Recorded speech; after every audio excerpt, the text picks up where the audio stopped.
안녕하십니까. 군용 클래스 군용쌤입니다. 우리는 이제 1910년부터 1945년 약 36년간 일제강점기의 치열했던 역사를 뒤로하고 드디어 이제 광복이라는 주제로 수업을 하고자 합니다. 자, 우리나라가 일본으로부터 독립을 하게 되었습니다. 우리나라가 일본으로부터 독립할 수 있었던 이유는 큰 두 가지 틀을 가져야 되는데, 첫 번째, 2차 대전에서 연합국이 승리를 거두고 일본은 패전을 했기 때문에 우리나라가 독립을 할 수 있었습니다. 자, 그리고요, 이것뿐만이 아니라 민족 국내외에서 민족이 독립운동을 했고 그 결과로 우리가 그 성과로 광복을 맞이했다. 이렇게 두 가지 의미가 있는데요. 사실 그런데 우리나라의 광복은 이 의미가 받아들여졌고 이 의미가 크게 적용됐고 이 의미는 크게 적용되지 않았습니다. 그 이유는 뭐 미국의 영향력 이런 것들을 들 수 있는데 이것은 수업을 하면서 점차 살펴보도록 하겠습니다. 자, 얼마 전에 8월 15일 광복절이었습니다. 광복절은 어떤 의미를 갖고 있는지 제가 이야기를 좀 하고 싶은데요. 광복절은 8월 15일을 기리기 위한 건데, 자, 8월 15일은 우리나라에서 두 가지 의미가 있습니다. 자, 1945년 우리가 일본으로부터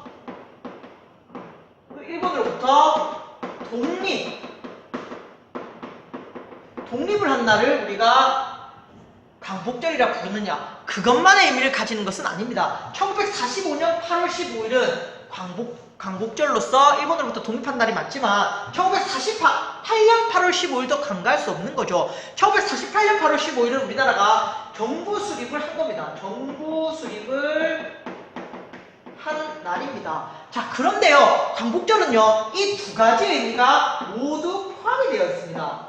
광복절은 애초에 만들어진 날이 1949년 10월에 제정이 되었습니다. 1949년 10월에 우리 광복절을 공휴일로 하자. 그리고 이 광복절의 의미에는 1945년 일본으로부터 독립한 의미와 1948년 정부를 수립한 의미를 모두 포함시키자 라고 해서 만들어졌던 것이 이 광복절이고요. 그래서 이 광복절을 광복절을 기릴 때요, 분명히 일본으로부터 독립한 날뿐만 아니라 정부 수립을 한 의미에 대해까지 우리가 생각을 해줘야 합니다. 뭐 최근에 일부 보수단체에서 건국절을 만들어야 된다. 8월 15일이 1948년 8월 15일 건국절을 만들어야 된다. 이런 논란을 벌이기도 했는데요. 사실 건국절이란 것이 필요가 없는 거죠. 왜? 이미 이 광복절의 의미에는 독립과 정부 수립이라는 의미가 모두 포함되어 있다는 거, 여러분들도 생각을 했으면 좋겠다라고 해서 제가 이 내용을 설명하고 오늘 수업 시간 본격적인 수업에 들어가려고 합니다. 아시겠죠? 어쨌든 광복절에는 독립과 정부 수립의 의미가 모두 포함됐으니까 여러분들 8월 15일 공휴일에 한번 이 두 가지 의미를 모두 생각하는 학생이 되었으면 좋겠습니다. 아시겠죠? 자, 그러면 이제 본격적으로 수업에 들어가겠습니다. 자, 우리나라가 독립을 맞이할 수 있었던 이유는, 일단 가장 큰 이유는 2차 세계대전 연합국이 승리를 거두고 일본이 패전국이 되면서 독립을 할 수 있었습니다. 하지만 연합국들은 이미 전쟁이 끝나기도 전에 이미 자신의 승리를 예측하고 있었습니다. 대표적인 것이 뭐냐면은 카이로 선언, 그리고 포츠담 회담,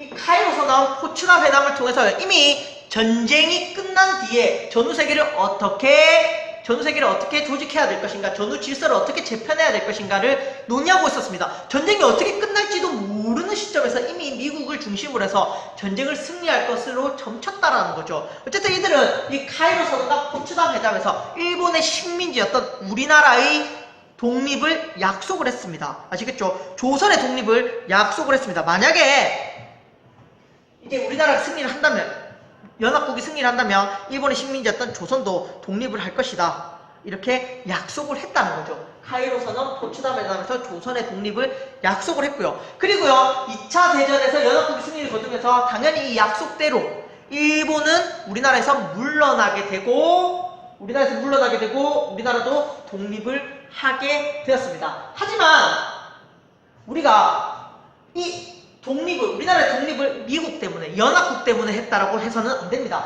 이미 우리나라는요, 꾸준히 독립운동을 하고 있었고요. 일본의 패전도 예상하고 있었습니다. 대표적으로 우리나라가 일본이 패전될 걸 예상해서요, 이미 우리나라는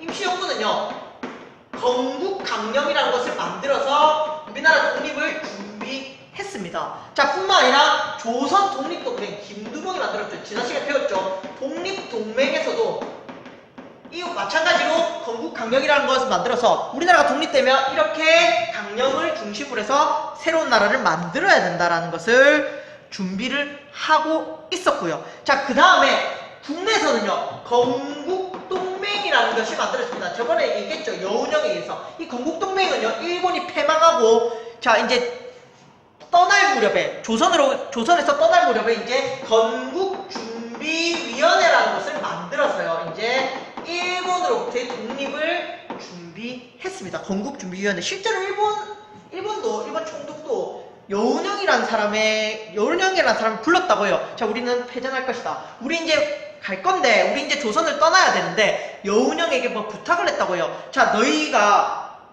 이제 조선인들이 일본이 무사히 떠날 수 있게끔 협조를 해줬으면 좋겠다. 뭐 이런 식으로 여운형에게 부탁을 했고, 여운형이 약속을 했다고 하죠. 그럼 너희도 이런 것들을 지켜주면 우리도 너희가 무사히 갈 수 있도록 해주겠다. 뭐 이런 식으로 약속을 해서 건국준비위원회가 구성이 되었다라고 합니다. 자, 이거 외에도 수많은 독립운동가들이 어쨌든 목숨 바쳐서 독립을 했고 우리나라가 독립을 이루게 되었습니다. 하지만 사실 이 의미가 크게 받아들여지지 않았다고 했죠. 제가 그 참 안타깝게 생각합니다. 김구도 이런 부분을 되게 안타깝게 생각을 해서 일본이 패망했다는 소리를 듣고 기뻐한 것이 아니라 눈물을 흘렸다라고 하죠. 어쨌든 이런 의미가 받아들여졌다면 우리나라의 역사가 조금 바뀌었을 텐데, 우리나라에 주둔했던 미국은 이런 의미를 수용하려 하지 않았다라고 합니다.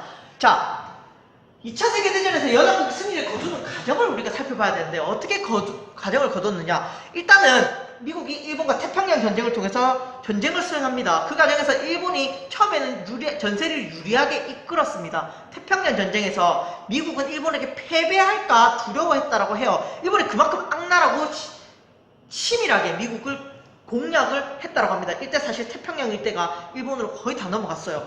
이때부터 미국은 일본을 과대평가합니다. 일본에게 엄청난 내재된 힘이 있을 것이다라고 해서 과대평가하고, 2차 세계대전을 빨리 끝내기 위해서 누구에게 도움을 요청하냐면 소련에게 도움을 요청합니다. 소련에게. 그래서 소련이 대일전에 참여합니다. 일본을 공격하는데 참여합니다. 그래서 소련은 일본을 공격하기 위해서 어디로? 이렇게 내려온다는 거죠. 이렇게 한반도로 내려오기 시작했습니다. 그 속도가 매우 빨랐죠. 자, 그러자 여기 태평양에 있던 미국은 이거에 두려움을 느낍니다.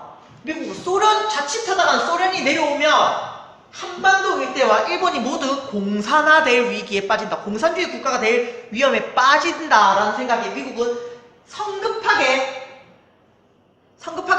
소련이 참여하자 급하게 어떻게 전쟁을 종결시키기 위해서 원자폭탄을 일본에 투하합니다. 나가사키와 히로시마에 원자폭탄을 투하하면서 이 전쟁을 끝내고요.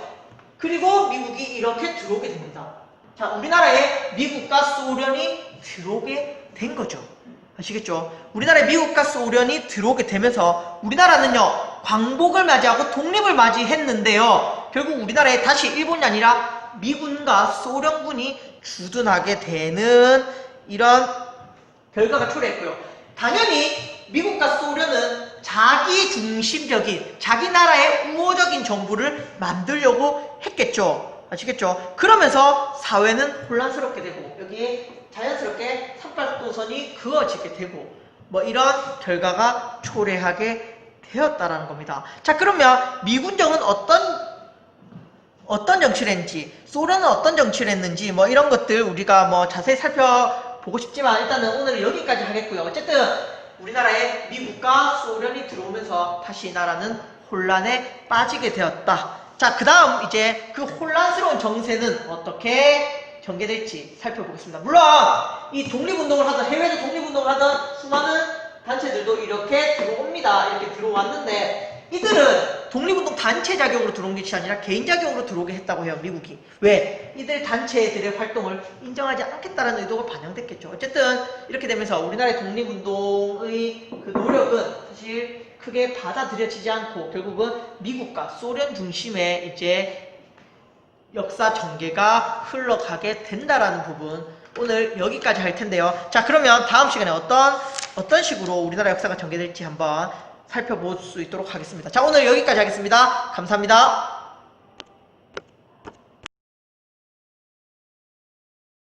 큰 소리로 따라 읽어봅시다. 2차 세계대전 후 광복을 맞이한 우리나라는 남해는 미국, 북에는 소련이 진주하였다. 2차 세계대전 후 광복을 맞이한 우리나라는 남해는 미국, 북에는 소련이 진주하였다.